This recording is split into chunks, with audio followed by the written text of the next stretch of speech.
منصور دوانقی نے رات کا وقت تھا، امام جعفر صادق کے گھر کو آگ لگوا دی.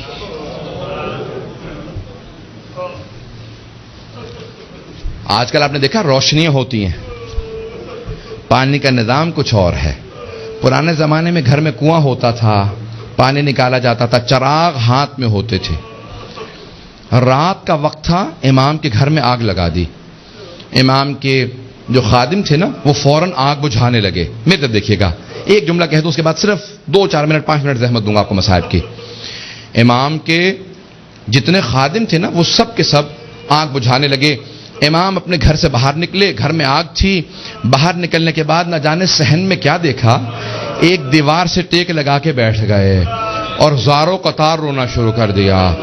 امام روتے جاتے تھے، خادم آگ بجھا رہے تھے. ایک خادم رکا، فوراً دوڑتا ہوا امام کی بارگاہ میں آیا کہ مولا کیا بات ہے، نہ آپ آگ بجھانے میں مدد کر رہے ہیں، نہ گھر سے باہر جا رہے ہیں، ایک طرف بیٹھ کے روتے چلے جا رہے ہیں. مولا کیا بات ہے، مجھے سمجھائیے کیوں اتنا رو رہے ہیں. کہا کہ مجھے شام غریبہ یاد آ گئی، مجھے شام غریبہ یاد آ گئی. کہ مولا اس وقت شام غریبہ کیوں یاد آئی ہے؟ مولا نے اپنے خادم کو مخاطب کر کے کہا، تو دیکھ رہا ہے میری بیٹیاں سر پہ برقعے سنبھالے، کبھی صحن میں اس طرف سے ادھر جاتی ہیں، کبھی ادھر سے ادھر جاتی ہیں، کتنی پریشان ہیں. جب میں نے اپنی بیٹیوں کو صحن میں دوڑتے دیکھا مجھے میری پھپھیاں یاد آ گئیں. کہا مولا کیوں؟ کہا نام میرے جد حسین سر پہ موجود تھے، نہ میرے چچا عباس موجود تھے، نہ علی اکبر سنبھالنے کے لیے تھے، نہ قاسم، اور سید سجاد میرے دادا بیمار پڑے تھے. جب خیموں میں آگ لگی ہر بی بی تڑپنے لگی، کبھی اس خیمے سے اس خیمے میں، کبھی اس خیمے سے اس خیمے میں. کہ جب ایک مرتبہ سارے خیمے جل گئے، امام سجاد کے خیمے میں مولانا پیش کر چکے، میں شام غریبہ نہیں پڑھوں گا. کہ مجھے شام غریبہ یاد آ گئی. عزیزان گرامی، میں صرف 2 روایات پیش کرنا چاہ رہا تھا. پہلے مولا نے کہا مجھے شام غریبہ یاد آ گئی. دوسرے، جب ایک مرتبہ عاشور کا دن تھا، امام کے گھر کے اندر عجیب و غریب عالم ہے، امام بیٹھ کے رو رہے ہیں. اتنے میں کچھ شیعہ آئے. کہا مولا کیا بات ہے اتنے محزون ہیں؟ کہا حکومت اعلان نہیں کرتی آج عاشورہ ہے، میرے جد حسین کی مجلس کا دن ہے. وہ جو شیعہ آئے تھے ان میں سے ایک نے کہا کہ مولا آپ کو مجلس کریں گے؟ امام نے کہا ہاں. کہا تمہارے بابا مرثیہ کہہ دیا کرتے تھے، اشعار کہتے تھے، تم بھی شعر کہتے ہو؟ کہا ہاں مولا. کہا میرے جد حسین کی شان میں کوئی شعر کہا ہے؟ کہا جی مولا. کہا ذرا کچھ مصائب کے اشعار سنا دو. آپ بھی دوڑے پڑتے ہیں نا. امام نے کہا ہاں ذرا کوئی مصائب کا بند سنا دے. کھڑا ہوا پڑھنا چاہتا تھا، امام نے کہا رک جا ابھی نہ پڑھنا. ایک مرتبہ ایک امام نے خادم سے کہا ذرا یہاں پردہ کھینچ دے. پردہ کھینچا گیا. امام نے خادمہ کو آواز دی ذرا میری ماں سے کہنا مجلس میں آ جائے. امام کی والدہ کا نام جانتے ہیں نا سب، حضرت ام فروا. سب جانتے تھے امام کی والدہ حضرت ام فروا ہے. امام نے خادمہ کو آواز، میری ماں سے کہہ دے میرے جد کی مجلس ہو رہی ہے، مجلس میں آ جائیں. میری بیٹیوں کو آواز دے دو، میری بہنوں کو بلا دو. سب پردے کے پیچھے آ کے بیٹھ گئے. امام نے کہا اب مصائب شروع کر دے. اس نے مصائب پڑھنا شروع کیا. جب مصائب پڑھ رہا تھا، روایت کے الفاظ میں نے خود پڑھی ہے، مستند روایت ہے، بڑے بڑے علماء فقہا سے سنی ہے. مصائب پڑھتے پڑھتے ایک مرتبہ اس نے آواز سنی کہ امام کی والدہ کے بین کی آواز آ رہی ہے. حضرت ام فروا بین کرنے لگی، ہائے میرا جد مارا گیا، ہائے حسین مارا گیا. بین کرنے لگی. اب امام صادق سے برداشت نہیں ہو رہا تھا، آنسو بہ رہے تھے، ریش تر تھی. امام نے امامہ اتار رکھا تھا، تڑپ رہے تھے. وہ جو مصائب پڑھ رہا تھا نا وہ امام کی والدہ کے خاندان سے تھا. اس نے مخاطب ہو کے کہا اے ام فروا، اگر آپ زیادہ روئیں گی نا تو آپ کا بیٹا جعفر الصادق آپ کو دلاسا دینے آئے گا، آپ کو سینے سے لگائے گا، آپ کے آنسوؤں کو صاف کرے گا، آپ کی چادر کو سنبھال کے رکھے گا. لیکن اے ام فروا، آپ کی پھپھیاں جب میدان کربلا میں رو رہی تھی، کبھی شمر تازیانہ مارتا تھا، کبھی خولی تازیانے مارتا تھا، بس بھائی اجرکم اللہ میں تمام کر دیتا۔ ایک مرتبہ روایت کے الفاظ یہ ہیں، سارے مدینے والے امام صادق کے دروازے پہ جمع ہو گئے، نہ جانے کیا ہو گیا، اس بلند آواز سے سب رو رہے ہیں، سب دروازے پہ آ گئے۔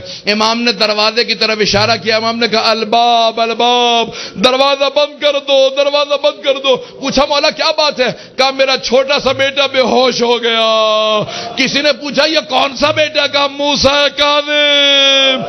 امام موسیٰ کاظم بھی برداشت نہیں کرتے تھے میری پھپھیوں کے مصائب اس طرح سے بیان کیے جائیں، رونے کے اوپر پابندی تھی۔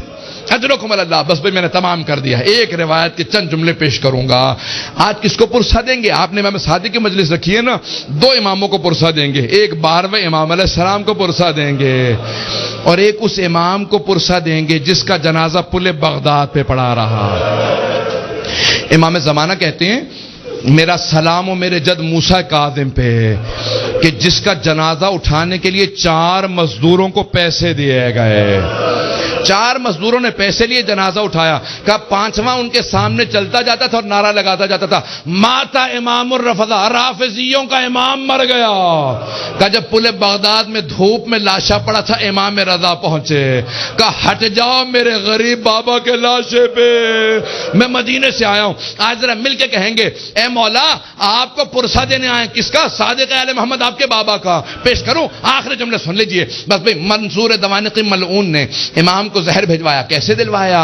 جب ایک مرتبہ سادات حسنی کو گرفتار کرنے لگے، 60 سے زیادہ ایک مرتبہ سادات کو گرفتار کیا، امام کے کان میں آواز پڑی، محلہ بنی ہاشم اکٹھے تھا نا، سارے بنی ہاشم اکٹھے رہتے تھے، امام کے کانوں میں آواز گئی، کہا ارے ان سادات حسنی پہ اتنے پہلے ظلم ہو چکے ہیں، دوبارہ انہیں قید کیوں کیا جا رہا ہے؟ امام اپنے گھر سے باہر نکلے، سر پہ امامہ نہیں تھا، پاؤں میں نالین نہیں تھے، بڑی تیزی سے آگے بڑھتے ہوئے امام نے روکنا شروع کیا، کہا رک جاؤ۔ سب کے ہاتھوں میں زنجیریں تھی، پاؤں میں بیڑیاں، بنی عباس کی فوج تھی، سب کو دستگیر کر کے گرفتار کر کے لے جا رہی تھی۔ امام نے کہا رک جاؤ، امام حسن مجتبیٰ کی نسل پہ بڑے ظلم ہوئے ہیں۔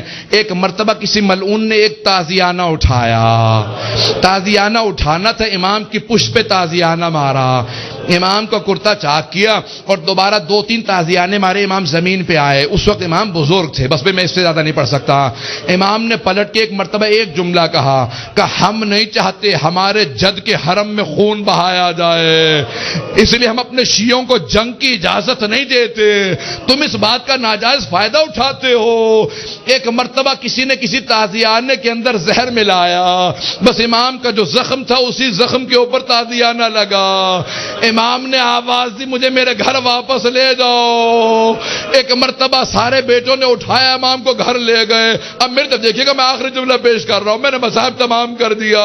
مولا آپ کے بیٹے آپ کو اٹھا کے گھر لے آئے، ایک بیٹا بار بار رخسار پہ رخسار کو رکھتا تھا، بار بار کہتا تھا میرے بابا کو پانی پلا دو ذرا، مولا کربلا میں آ کے دیکھے ایک 72 کے لاشیں اٹھا کے لانے والا بھوکا پیاسا ذوالجناح کی پشت سے زمین پہ آ رہا ہے۔ الا لعنت اللہ علی القوم الظالمین وسيعلم الذين ظلموا اي منقلب ينقلبون۔ بس وقت نہیں تھا کہ میں تفصیل سے پیش کرتا، ہاتھوں کو بلند کریں گے، 2 جملے دعا کے پیش کروں گا۔